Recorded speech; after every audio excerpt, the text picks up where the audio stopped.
Hello and welcome to episode 96 of Web Civilization Started Over. Let's get into it. So last episode, we saw the continuation of World War VI, and, well, a lot of stuff happened with the Mediterranean reforming, this little thing in Germany, and, China. Just China. Yeah. And also, Wixonote. I might try. There's a chance that Wixo Season 2's first episode will be coming out before Wixo 100's first episode. Wixo 100. Yeah, there's a chance of that, but let's get into it. We're going to be starting over in the Myanmar front, as the Brown Chinese country will be greatly pushing into the new front line that has just opened up in Asia. As thousands of troops are being sent into the Myanmar-Burmese area, ready to bombard their way towards the capital. But Myanmar knows this and is going to be able to push back. When we get over here, we can see that Myanmar is going to be able to push back over in this area and even take the capital of this blue nation, Iran is, as the Iranian rebellion will be able to take this capital. Makes sense since they just joined the war, but a pretty big thing happens in this area, as the Papua New Guinea Indonesian islands will be making a landing here and capturing this region, as they recapture the capital of this old purple Indonesian country, as they slither their way up the Burmese coast. Yeah. Wait, is it Burma? No, it's kind of Burmese, but not really. It is part of Myanmar, so when we go over to America, we can... Is this how they looked like? Huh? That really how they looked like? I think so. But the thing is, the troops will be swarming over into the purple Mexican country, as the capital of this Louisiana country is even taken. And well, an agreement is signed by the Americans and the Brazilians that's like, hey, we're going to just not claim any of this land that is in the Gulf of Mexico after the war, so we can just in case of after a Mediterranean draining thing stops, which is unlikely, but well, yeah. But it's not going well for these two countries at all over here in the Americas, as they have both fallen over to these countries, and now all of North America and South America has troops being flooding into Africa and Asia and Europe. Yeah. Going over here, Libya, seeing what's happening in the Americas, is going to be swarming these areas as they quickly go ahead and attempt to capture as much territory as possible before the American troops arrive. The green country that was once here has its old capital taken, and so does the purple one, as the Libyans slither their way down the coastlines. They do get pretty close to the capital region and even capture the capital before, and also some pushbacks over in this region as this capital is taken. But then, bam! American troops are here as they push back to recapture this capital region. But over here, we can see that this country, this great one here, is starting to fall, and well, it's about to surrender until the fleet of troops from these nations down here arrives, as it basically goes ahead and demolishes them. The Arabian troops didn't expect this much of a pushback, and they're kind of being forced to focus on the rest of Africa here, so this is kind of an annoyance for them. Going over to Europe, we can see that the Mediterranean has some very quick successes against the Romans over in this region. But Rome isn't falling that quickly, as they take the capital of the blue team and will be going ahead and continuing to just go ahead and ramble the Mediterranean, attempting to take as much territory as possible and get them out of the war. But the Mediterranean Union doesn't fall that quickly, as they take some of these Benelux areas. And well, Ireland leaves the war, and Rome doesn't like that. So Rome decides to make an invasion of Ireland, of the British Irish country, because they are in the war, and they just left their side. Makes sense, but kind of not at the same time, as this area is captured. But this is really bad for the Romans, as this is sort of a distraction, and the Mediterranean Empire starts to push back. even more, especially across the Iberian lands, as the capital of Iberia is taken. Going over here, Alex Einstein's Germanic country is going to be expanding even more. As the capital of the puppet state is taken, and he starts to slither along the Polish coast. As the Russians will finally be able to push back against this puppet state and do the same agreements with the rest of Europe as the Americans did with the Gulf of Mexico. Yeah, just unclaim this territory. Yeah. As the Russians will be pushing back, and Alex Einstein continues. And the Romans can't really penetrate this very much, except down south where they do push back a tiny bit, but it's no use, as he's just destroying the Romans in the Polish areas, as these areas meet up, and this area the puppet state is taken. Going over here, we can see that the Roman puppet state, mainly having to focus on the capital region, is going to be absolutely swarmed by thousands and thousands of Russian fleets over in the Baltic Sea. As the capital of this area is taken, and Alex Einstein also slithers his way up into Europe and occupies the capital for Russia. As Russia has a lot to occupy right now, this area surrenders. And what Rome is going to decide to do is just annex their puppet state, because they don't really feel like it's really possible for the puppet state to stay alive on its own. Yeah. But Alex Einstein is going to be able to go ahead and capture the capital of this once blue nation that was once here, and is going to be able to continue his push into Europe, and the front line is starting to shrink in on these nations. Yeah. Going over here, we can see that Russia is pushing back against Turkey in the Caucasian region, as they just are working with China and other nations in order to attempt to take Turkey out of the war, which will be a pretty big thing. And the Russians will continue to push as more and more areas of these places start to fall over to Rome. But then, over here in the Strait of Gibraltar, or where it once was, something big happens. A big meteor strikes this region. And this little thing here, how this was drained? It basically opens up, and water starts to go into the Mediterranean, just as Russia predicted.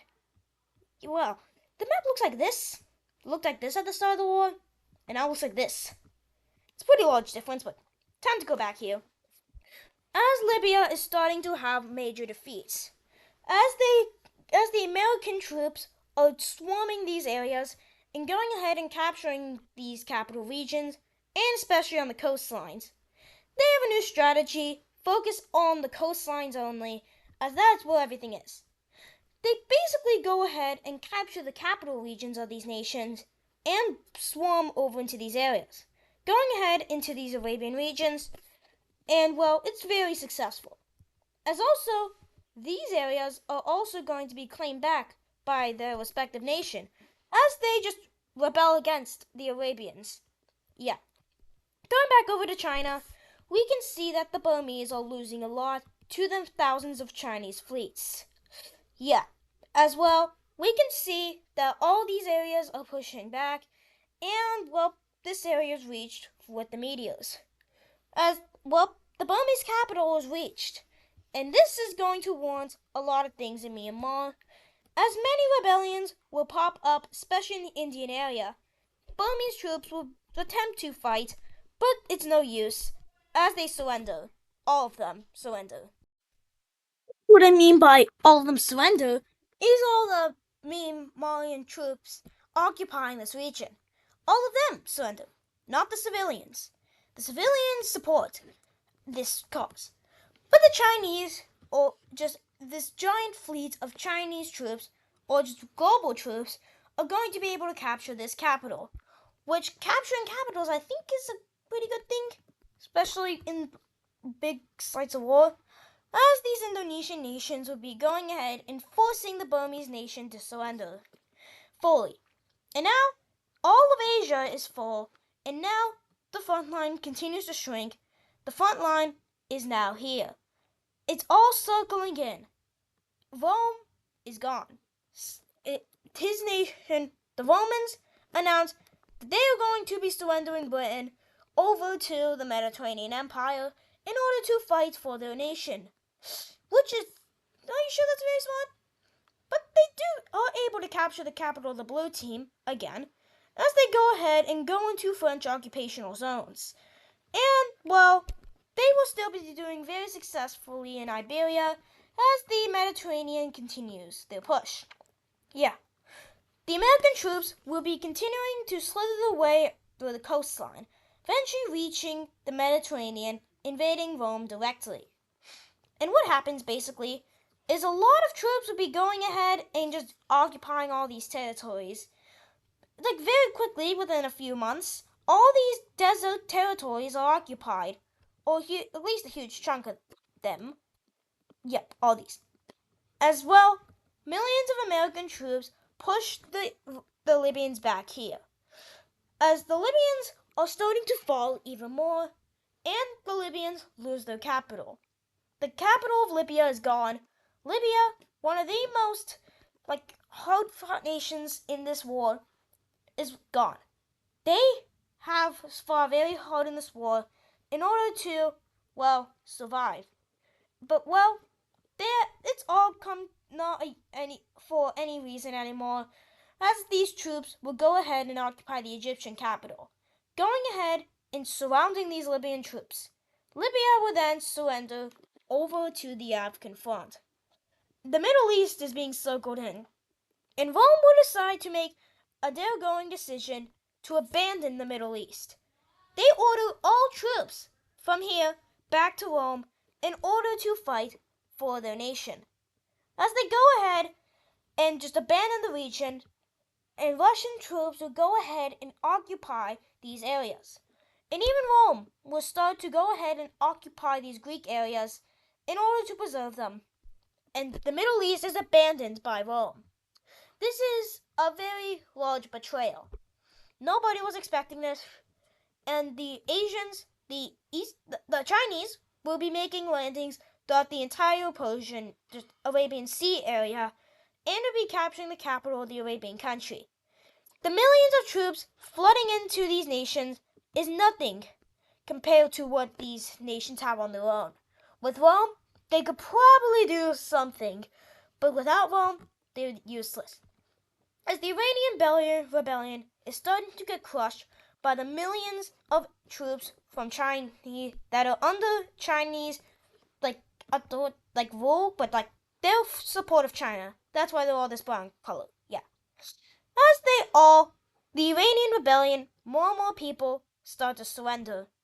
The areas, the capital is taken, and Iran surrenders. The Middle East is being pushed back even more. As the Russians start to go in, as the Russians continue to advance, they reach fully capturing the area of the Caspian Sea and Black Seas. As they continue their push towards Turkey, and eventually are getting close to taking the capital. But the Romans do see this, realizing that abandoning their allies might not have been the best idea, and they'll attempt to push back, which is working until it doesn't. But the capital of Turkey is taken, and Turkey is starting to fall apart. As all the nations are, eventually the southern Persian capital is recaptured, and the Arabian nation continues to be fallen. The Persian Gulf is fully captured, and this nation's capital is taken. The countries of the world are prepared for battle. All these areas here are fully captured by the Africans. Yeah. As the Middle East was the final hope for Rome, and now it's all coming crashing down, as Russia takes all this territory, and, front lines look like this, and the Middle East surrenders. Yeah. All that's left now is Rome. The Mediterranean Union, is going to be able to push back against Rome even more. The front line is closing in as the blue team's capital is recaptured. And the water is still flowing in. So these countries are working to get as much territory as possible before the armies are flooded. And flooding is starting to happen rapidly throughout the Mediterranean. And not enough for the map to change just yet, but the African nations are going to be able to push back. Russia pushes back in Turkey / Greece, which really looks like Turkey. Well, it is a completely different landmass, as Turkish has kind of gained all this. This is kind of Greek, but Alex Einstein continues to push back, eventually capturing this capital over here and starting to slither down to just the Roman capital. The Romans are losing badly. Rome doesn't know what to do. Rome is losing at a very rapid rate, so rapid that they can't handle it, as the Mediterranean is approaching the capital of Rome. And they are just going to be forced to surrender out of these areas over here. They're forced. They can't do anything about it. As the African nations will be going ahead, the Union of Western Africa pushes back, and Russian troops are rapidly going ahead and swarming into Rome, as they capture the capital of the once Lime team, and now it's all coming crashing down for Rome, as Rome has no more hopes. The last hope is that somebody switches sides, which I don't think you're going to be switching sides anytime soon. And there's no hope for Russia or for Rome, as Rome loses their capital to the Mediterranean Empire and Rome surrenders. And well, with Rome surrendering, that is officially going to end the war, and we can look at the peace treaty of World War VI. Hello, and this is the peace treaty for World War VI. So, this is a pretty large peace treaty. Let's take a look at the map before overviewing this. This is the map before the war, before all of this happened. Yeah. And a lot of capitals are gone, you can see. And this is the new map. Yeah, very different. Starting in Myanmar, we can see that the Burmese country here got divided, and now India mostly fully controls it.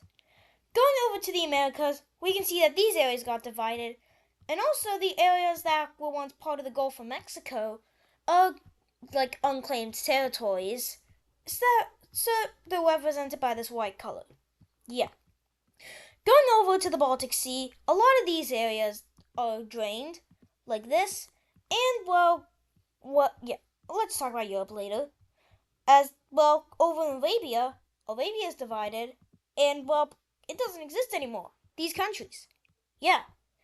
And if we can see a lot of the African countries here were gone, such as these two, these guys, and all these were just out of the war and are gone. Libya is included in that. The entirety of the Mediterranean areas that were drained as a result of Rome are now officially unclaimed territories, and same thing with the Black Sea.